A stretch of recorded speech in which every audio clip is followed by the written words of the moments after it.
नमस्कार, आप देख रहे हैं स्पेशल रिपोर्ट और मैं हूं आपके साथ श्रुति श्रीवास्तव। हरियाणा के गुरुग्राम से बड़ी खबर इस वक्त की आ रही है। गुरुग्राम में टेनिस खिलाड़ी राधिका यादव की हत्या का यह पूरा मामला। राधिका मर्डर केस में आरोपी पिता दीपक की पेशी हुई कोर्ट में और 1 दिन की पुलिस रिमांड पर दीपक यादव को भेज दिया गया है। दीपक पर बेटी राधिका की हत्या का आरोप लगा है। गुरुग्राम कोर्ट में आरोपी दीपक यादव की पेशी हुई और पुलिस रिमांड में 1 दिन के लिए भेजा गया है। बुधवार की यह घटना है, सुबह करीबन 10:30 बजे के आसपास की, जब पिता दीपक ने बेटी राधिका को ताबड़तोड़ 3 गोलियों मारकर उनको मौत के घाट उतार दिया था। 1 दिन की पुलिस रिमांड पर है। कई सारी बातें इस बीच में निकल कर आई थी कि पिता ये कह रहे थे कि सामाजिक ताना बाना से वो परेशान हो चुके थे क्योंकि एक अच्छी प्लेयर थी और टेनिस एकेडमी भी चलाना चाहती थी। इसको लेकर कई बार पिता और बेटी के बीच में रोका टोकी हुई थी। पिता नहीं चाहते थे कि टेनिस एकेडमी चलाएं क्योंकि जो समाज है वो ये बोलता था कि बेटी की कमाई पर वो खाते हैं। लेकिन और लोग जो आसपास के लोग थे उन्होंने ये बताया कि दीपक यादव का दरअसल कार के एसेसरीज का दुकान था और आर्थिक तंगी नहीं थी घर में। और सोशल मीडिया पर उनकी बेटी राधिका काफी ज्यादा एक्टिव रहती थी, जो उनके पिता यानी दीपक को पसंद नहीं था और ये भी एक कारण हो सकता है। हालांकि जितने भी अकाउंट्स हैं वो सारी डाटाज इनके डिलीट है। इसीलिए आज जब कोर्ट में हालांकि वारदात को कबूल कर लिया है, जिस समय ये घटना घटित हुई इस समय राधिका की मां, पिता दीपक और राधिका ही थी जिस समय उनके पिता ने गोली मारी। हालांकि 1 दिन की पुलिस रिमांड पर इनको भेजा गया है। गुरुग्राम में टेनिस खिलाड़ी राधिका की हत्या का आरोप उनके पिता दीपक पर है। अब खबर यह आ रही है कि राधिका की हत्या इसलिए की गई क्योंकि राधिका मुस्लिम लड़के के साथ सोशल मीडिया पर रील पोस्ट कर रही थी। राधिका के पिता इसी से नाराज थे। देखिए इसे पर यह रिपोर्ट।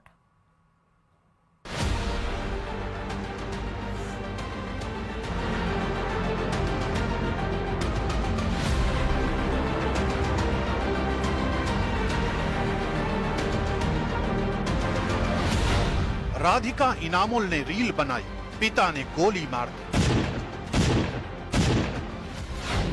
रील बनाने की नाराजगी मौत के अंजाम तक पहुंच गई। ये एक ऐसा कारवां था जो थम गया। राधिका के पिता को अपनी बेटी का इनामुल के साथ ही रिश्ता, ये साथ कभी मंजूर नहीं था। नाराजगी अंदर ही अंदर सुलगती रही और फिर 3 गोलियों की आवाज ने इस कहानी का खौफनाक अंजाम लिख दिया। सूत्रों के मुताबिक राधिका को सोशल मीडिया से पब्लिसिटी मिल रही थी। इनामुल के साथ उसका ये वीडियो वायरल हो रहा था।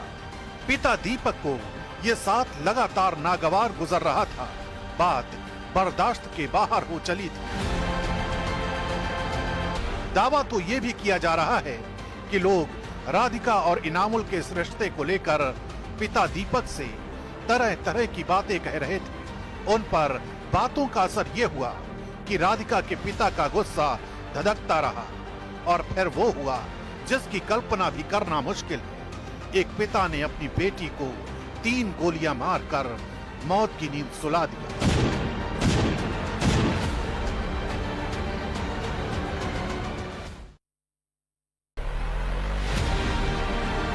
जिसको 25 साल पाला, उसी बेटी को पापा ने मार डाला। आरोपी पिता का सबसे बड़ा कबूलनामा, क्या हत्या की वजह बना समाज का ताना? ये रियल लाइफ की सबसे खौफनाक कहानी बन गई। हंसती खेलती तस्वीर सबसे बड़े जुर्म की दास्तान बन गई और बाबुल ही बेटी के कत्ल के कटघरे में खड़ा हो गया है। टेनिस खिलाड़ी राधिका मर्डर केस में वजह इनामुल के साथ रिश्तों को बताया जा रहा है, लेकिन राधिका के पिता दीपक यादव का कबूलनामा जुर्म की वजह की नई दास्तान की तरफ इशारा कर रहा है। दरअसल दीपक यादव ने हत्या की वारदात को कबूल कर लिया है, लेकिन हत्या की वजह अलग बताई। दरअसल दीपक यादव ने पुलिस के सामने बयान दिया कि वो बेटी के टेनिस एकेडमी चलाने से और उसके बाहर जाने से नाराज था। राधिका के पिता दीपक यादव के मुताबिक समाज के लोग उनको ताना मारते थे और बेटी की कमाई खाने का तंज कसते थे। हत्या से पहले पिता और बेटी में जमकर बहस हुई थी और इसकी वजह थी टेनिस एकेडमी बंद करवाना। फिर क्या था, दीपक यादव ने ताबड़तोड़ 5 गोलियां दाग दी और 3 गोलियां राधिका को लगी, जिससे उसकी मौत हो गई। उधर राधिका की मां का कहना है कि वो दूसरे कमरे में थी और उसको कुछ नहीं पता। राधिका के चाचा ने पुलिस में शिकायत दर्ज करवाई, जिसके बाद आरोपी पिता को गिरफ्तार कर लिया गया। दरअसल जिस टेनिस एकेडमी को लेकर राधिका का पिता विवाद बता रहा है, उस टेनिस एकेडमी पर 1.25 करोड़ रुपए खर्च किए गए थे और टेनिस खिलाड़ी राधिका चोट लगने के बाद इसी एकेडमी में ट्रेनिंग देती थी। राधिका के पिता का कहना है कि इसी एकेडमी को लेकर वो तनाव में थी, जिसके चलते अपनी बेटी को मार डाला। बहरहाल पुलिस की तफ्तीश जारी है। जो आरोपी पिता का कबूलनामा है, क्या यही सच है या फिर इनामुल के साथ रिश्तों की वजह से झूठी शान के खातिर एक पिता ने अपनी लाडली को मार डाला? इस जवाब का इंतजार तफ्तीश के बाद ही खत्म होगा।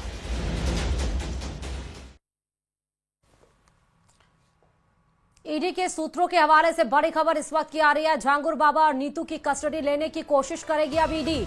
सूत्रों के हवाले से खबर है, आज ईडी की आईटी अधिकारियों के साथ लखनऊ में मीटिंग हुई।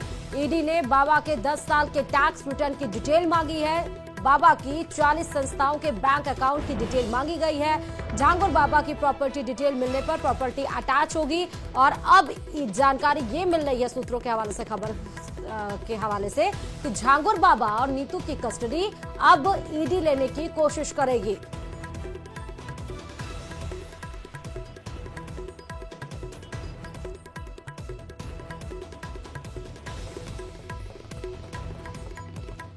अंगूठी के नग बेचने वाला जलालुद्दीन कैसे बन गया 100 करोड़ का मालिक? प्रधानी का चुनाव, मुंबई की दरगाह, रोहरा दंपत्ति का धर्म परिवर्तन और फिर बदल गई झांगुर की जिंदगी। अवैध धर्मांतरण का मास्टरमाइंड जलालुद्दीन बेहद शातिर है। धर्मांतरण के लिए रेप, धमकी और मदद के नाम पर धोखा उसकी फितरत है। बलरामपुर की कोठी में अस्तबल और विदेशी कुत्तों के अलावा खुद का पावर हाउस बताता है कि वह लग्जरी लाइफ जी रहा था। अपराध से लेकर इंटरनेशनल कनेक्शन तक उसकी कहानी आपको दिखाते हैं इस रिपोर्ट में।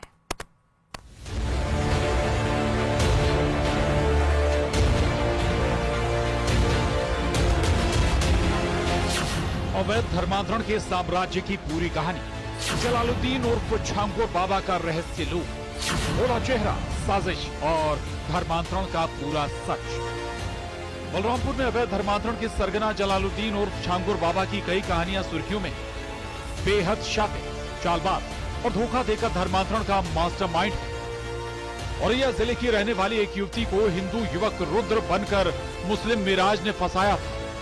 पिता की शराब छुड़वाने के लिए ये लड़की मिराज के जरिए झांगुर बाबा के संपर्क में आई थी। पिता की शराब छुड़वाने के नाम पर युवती को इस्लाम अपनाने के लिए मजबूर किया गया। उसका शारीरिक शोषण किया गया और अश्लील वीडियो भी बनाया। आरोप है कि इसके बाद में वीडियो कॉल के जरिए झांगुर ने लड़की को इस्लाम धर्म स्वीकार करवा दिया।